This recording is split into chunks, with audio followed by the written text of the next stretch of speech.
Hi, thanks for joining me today. I have a new technique for the gel plate that I'd like to share with you, and it involves using the sewing machine. You may not have a sewing machine, but you might be able to adapt it by hand sewing. So you might think, how the heck is this going to work? And I'm going to show you.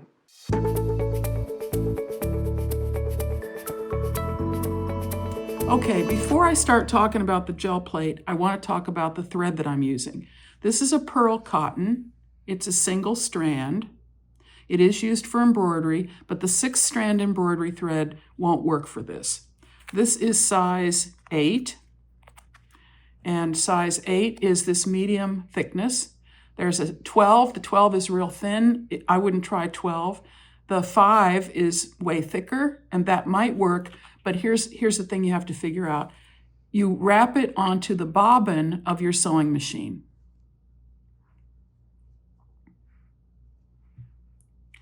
So you wrap it onto the bobbin of your sewing machine, okay?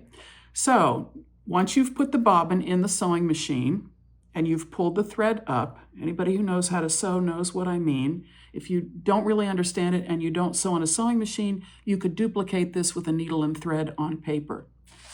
Here's a photocopy that I've stitched on.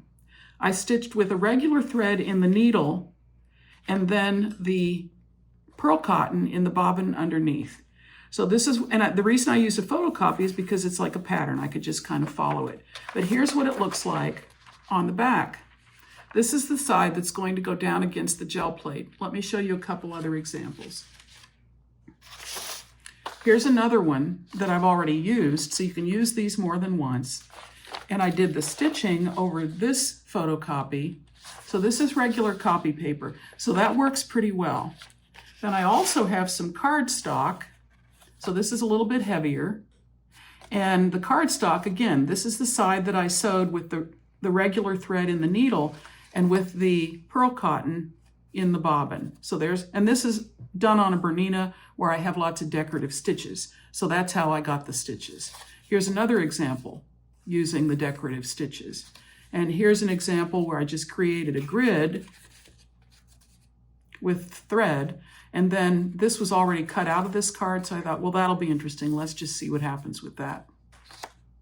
On this particular example, I drew the design on this side, kind of this loose flower in this little silly pot, and I stitched it using some decorative stitches and the straight stitch. And I've already printed with this one too, so you can see what it looks like on the side that has the pearl cotton.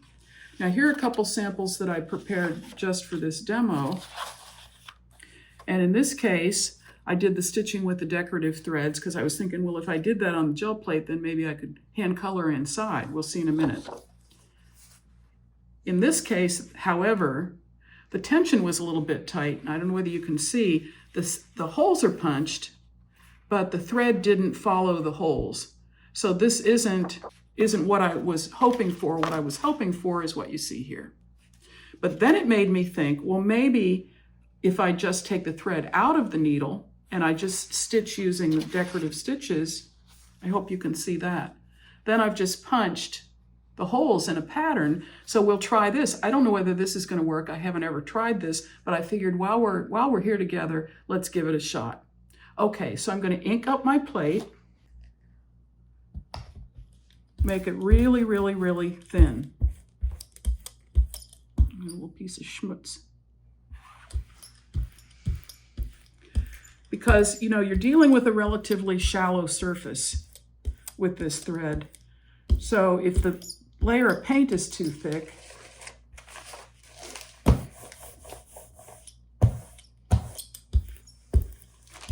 it may fail. So first let's try my moth. Now I'm rubbing this. My goal is to rub all over so that the paint comes off on the paper. So I want to go in between the little parts that I've stitched, make sure they're making complete contact.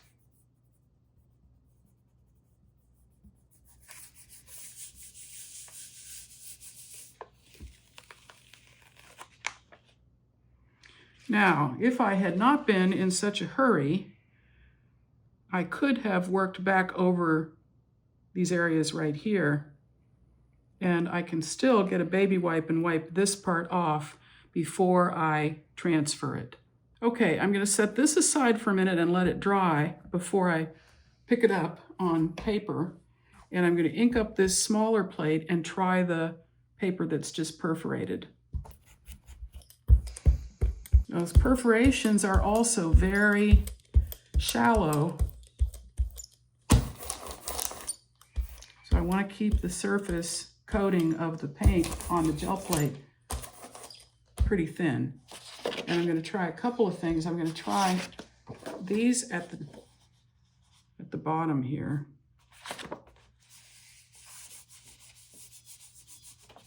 See how they do. And then I'm going to try the perforations by themselves up here.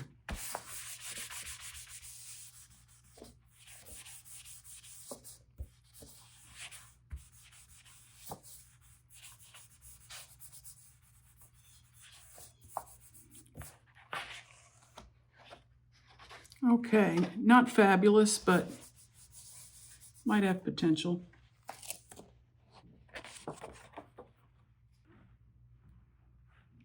Hope you can see that. So this actually worked out pretty well. I probably, once again, I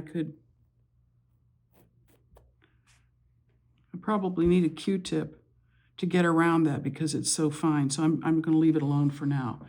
Okay, now I'm going to let this dry for a minute. Okay, I'm going to add a little metallic pigment to this before I pull it with clear medium. But, you know, I could go back in and hand paint all of this, like back paint it. In order to keep the demo short, I'm not going to do that right now. Maybe I'll come back and do another video like that.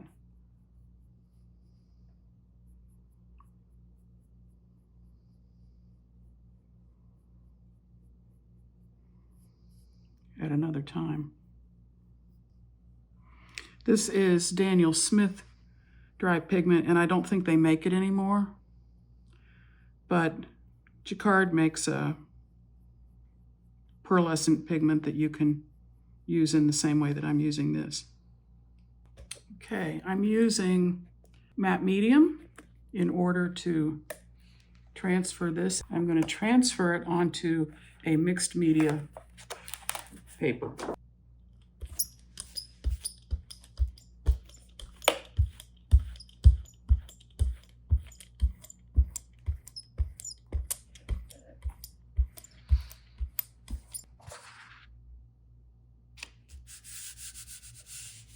Now, it's really important when you're transferring to let this sit for a few minutes because the layers of paint need to bond to each other so that when I pull it, the matte medium will actually bring everything with it. So I'm just going to give that a second. Well, I'm just going to give that a little bit of time before I pull it, and I'm going to go back over to this design, and I'm just going to pull it the way it is. But of course, again, you could work back into this with the acrylic paint markers or the metallic powder or a laser transfer. There are a lot of things you could do with it.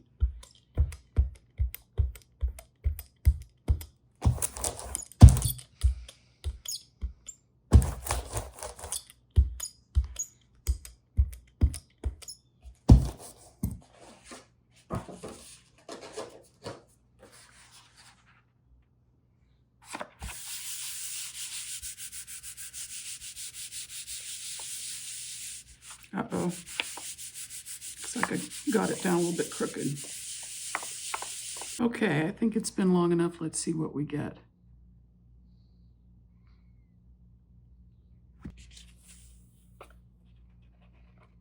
Okay, just so you know, if I wanted to save that, I could put a little bit of matte medium right there and put it down again and leave it a few more minutes. But for the sake of doing the demo, I'm not going to do that this time.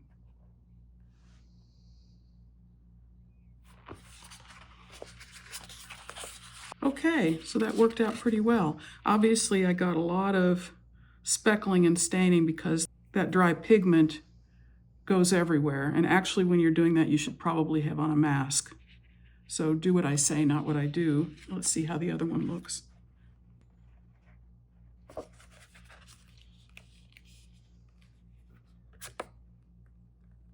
Cool. Okay. So just a sample. And so let's analyze what I could do a little bit differently next time, now that you've got the basic technique. I could go in with a little Q-tip while the paint's wet and remove the edge, the shadow around this, although in some ways maybe I wouldn't always want to remove it. Same thing in between here. This again was the paper that was just perforated, and some of those stitches may work better than others, but in general, using the stitching that filled in completely, so it wasn't just perforations, seems to work the best. So once again, if you don't have a sewing machine, you could get a needle and thread, and you could do the stitching just by hand. But if you're going to do it that way, make sure you have a thread, again, that's a little bit thicker than regular sewing thread, because the thickness of the thread is key to getting this to work. You need that because that's what's going to give you the little bit of lift that you need in order for it to make a clean impression like this did. This actually turned out really well. I'm not wild about the copper, but it was an experiment. But you see how I could have gone in and hand-colored various parts of this in different ways, and how much more interesting it might be than what I've got right here. So, something new to play with. I hope you've enjoyed this, and I hope it has encouraged you to get out a sewing machine if you have one and give it a shot. And I appreciate your being here. If you'd like to show me some samples of whatever you make, I would love to see them, and my email address is down below, where you can pick it up there and shoot me a couple of pictures that will make my day. Or you could tag me on Instagram. If you are not a subscriber, I hope you'll do that too, and give me a like, and I'll like you back. Thanks for being here. Let's see what happens with the sewing machine next.